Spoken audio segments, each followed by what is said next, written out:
Hi and welcome back. This video is an introduction to the fat channel. The fat channel is probably the most famous feature of the StudioLive boards, and it gives you a tremendously expanded capabilities over an analog mixer by opening up this section here into a very extensive amount of processing for individual channels, way beyond what you could have with the normal mixer. Now this section's probably best known for the dynamics. I mean the gate, the compressor, and the limiter, along with the equalizer, because you can apply those anywhere you can apply the fat channel. But it also has controls that are specific to the input channels as well as routing. So we'll be going over that in this video. The details of the individual processors, we'll have separate videos on those a little bit later in the series. But for now, just to understand the fat channel, we apply it to an input channel by hitting any of the blue select buttons. Actually, they're blue once you hit them. So you can see all of our channels here have select buttons. In addition, the buses, like the aux buses that we would typically use for headphone mixes, also have fat channel selections. The effects buses also have fat channel buttons. And then over here on the subs, all of the subs can have fat channel processing. And the aux inputs, these are stereo aux inputs, also have fat channel processing. And the main out has fat channels. I showed you this at a previous video. If you ever wonder where all of these blue select buttons are, you can hit the copy button and that lights them all up, except for the one that was selected. So you can see this one here is not lit up. Hit the copy button again and that goes away. So if I want to apply fat channel to, say, my snare, then I just select it right here. And this opens up the controls to control how I've got the fat channel set up. Then if I want to apply it to the kick, this particular situation, I've got kick on channel 1, then I'd select it right here. Now, it stays applied even if I go over here and select something else. Any of the settings don't change or don't turn off. This is just sets all these knobs and buttons which channel they apply to at that time. So let's just put this on the kick for right now, and I'll solo the kick. Notice I've got solo in place turned on here, and we'll just play back a little bit.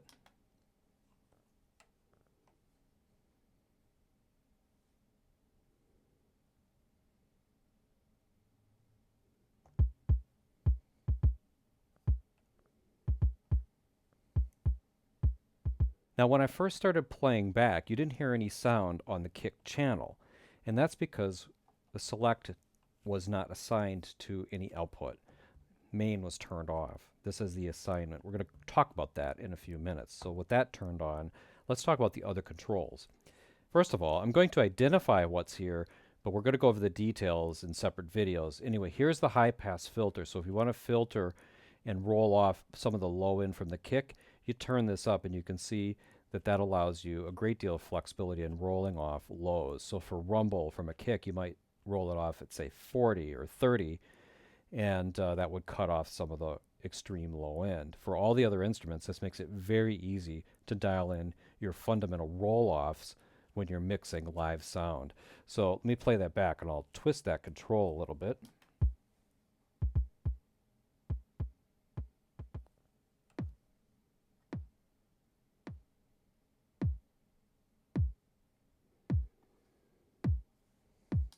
Great feature of the fat channel. Great to have this on every single channel in the mixer. In addition, we have a phase reverse button. If we push that, it lights up, meaning we've flipped the polarity of the signal. Now, the most common application of this is when you have a 2-mic setup on the snare. A lot of the time, the bottom mic is pointing up, putting it 180 degrees out of phase with the top mic.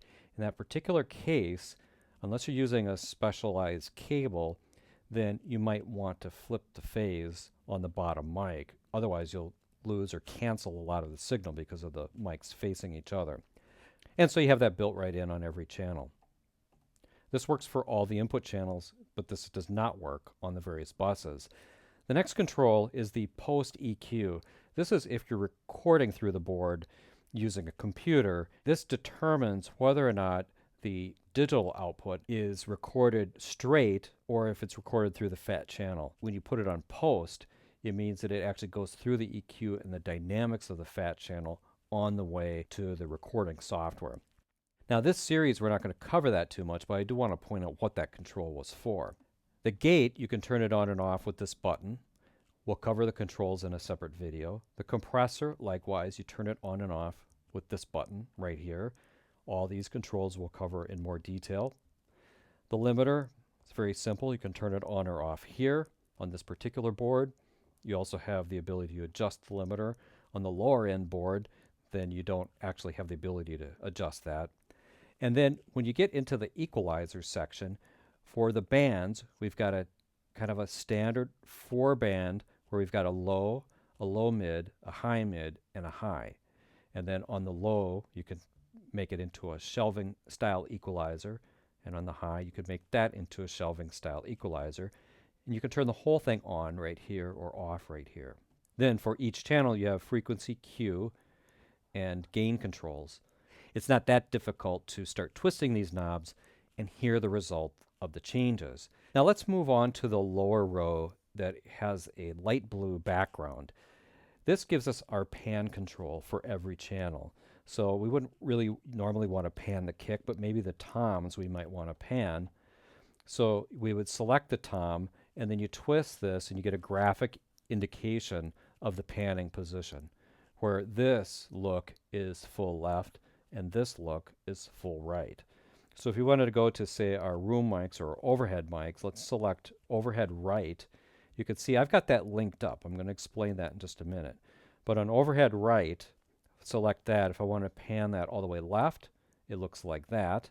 And then I would select it, the other side of it, and pan that all the way right.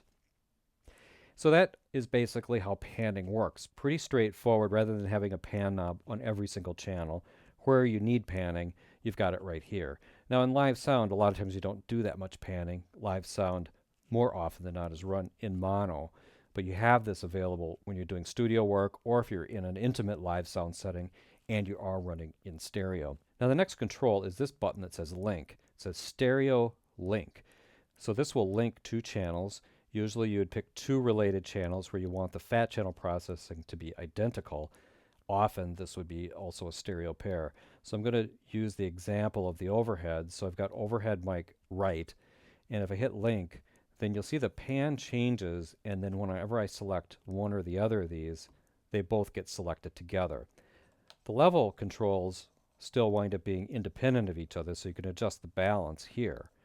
However, the pan controls get bound together, and when you first hit it, when you first link it up, they get set where the odd numbered channel goes full left and the even numbered channel goes full right, and you can control the width with the pan knob.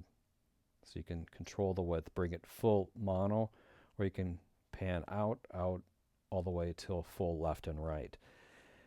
So that's one benefit of it. Nice control over the left and right balance or the stereo width. But in addition, if I'm adjusting, say, the EQ and I want to start to roll off the low end here, then I'm doing that on both at the same time. So they'll both have identical fat channel setups. That's how the linking button works. Now the copy button, which we'll go over a little bit more in another video, but let me just show you how that works. Say I want to copy the snare top sound to the snare bottom. So we'll select the snare top, hit copy, and now everything starts to blink. That's asking you, where do you want to copy it to? And when you do want to copy it, you just hit the blinking load button. So I'm going to say I want to copy it to the snare bottom. So I'll hit the snare bottom, hit load, and now I've copied all the settings of the fat channel from 2 to 3, or from my snare top to my snare bottom setting. I can also hit load at any point, and that will pull up on the display here the channel presets. So I can pull up from a wide variety of presets for all different kinds of instruments by scrolling through here, and when I find what I want, I would push a recall back over here, and that will load it into that particular channel. I can also save presets right here. It works pretty much the same thing. So if I want to save my kick setup here, then I just hit save, and then I choose a memory, and then when I'm ready to save it, then I push store over here. I have a separate video also coming up on preset management where I'll actually show you how to name these, but that's kind of a preview for how that works. Now the other main aspect of the fat channel is the assignment. If you worked on big analog boards, sometimes you'll see a bunch of buttons here to assign the individual input channels to subgroups or to the main output. Well, on the StudioLive board, you do that here on the fat channel. There's one set of these controls. So if I want to assign any of these to my main mix, you'll see that this one here is assigned to sub 1 and 2. I'll just turn that off right now. If I want to assign something to the main mix, which is essential to be able to actually hear any of these things come up on your main, you'd have to have at least a routing to the main. It is possible to turn that off. So if I had this, if I hit select here and nothing's lighted up here, then this basically disables my left and right overheads because they've got no place to go. So you see they won't be going to the main out or to the sub outs. You still can route them to the auxiliary outs, but we'll cover that later. But for the most part, if you have all your mics and everything coming in here and you want them in your main speakers, you're going to need to assign everything to at least to the main output. And then you also have the option to submix through several additional buses. There's multiple functions that you can do with these subs, which I'll be covering. I guess the basic thing, let me just set up a quick drum bus like I have indicated here. If I select here, you can see these are linked. I'm going to unlink and then just assign my kick drum and my snare to this fader right here. So to do that, we'll select the kick, assign it to the sub but not to the main. We'll select the snare, assign it to the sub and not to the main. Now on the sub itself, we'll select it and assign it to the main. So basically we've got these two faders going to this, which then goes to this, and this allows us to set up subgroup mixes.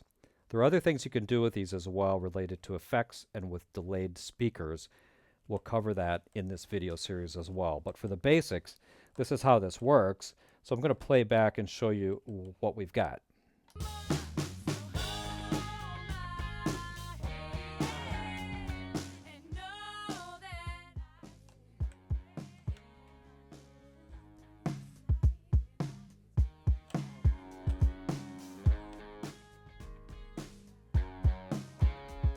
So you can see my kick and snare are assigned to this intermediate fader before it goes to the main. There's a wide variety of different scenarios and schemes for using these. When you're first starting out, if you don't feel like you want to use these, you could just leave these off and then make sure that everything is assigned to main and not one of these subs. Now I want to point out a couple of things that are a little bit different on some of the other channels. If we go up to, say, an auxiliary output channel and select it, you'll see there is no phase reversal and there is no pan control. However, you can link these. You can link adjacent ones. And then on the auxiliary inputs, these are stereo channels. They're always stereo inputs. So you'll see that the stereo link is always on. In this particular case, this input is not assigned to anything, so we might want to assign that to the main if we have it hooked up to something. Same thing here. Stereo link is permanently on. Now the same thing on the main out, because it is stereo, the link is always turned on. You always have left and right available on the main. And you don't have the phase button, doesn't do anything when you're working with the main as well. On the individual subs, you do have the option to do stereo linking on these. So if we link these up, then we can run two pairs of stereo submixes. I've got that indicated on my scribble strip here, where I have drums and instruments. This is just one way that I might set this up for a stereo mix. If I'm not running sound in stereo, then I might have drums, instruments, vocals, and maybe even effects coming through here. Now with that, we've covered the essentials for the fat channel. That's an introduction to the fat channel. There's so much more to it that we'll be covering as we move on through the video series. Thanks for watching, and I'll see you in the next video.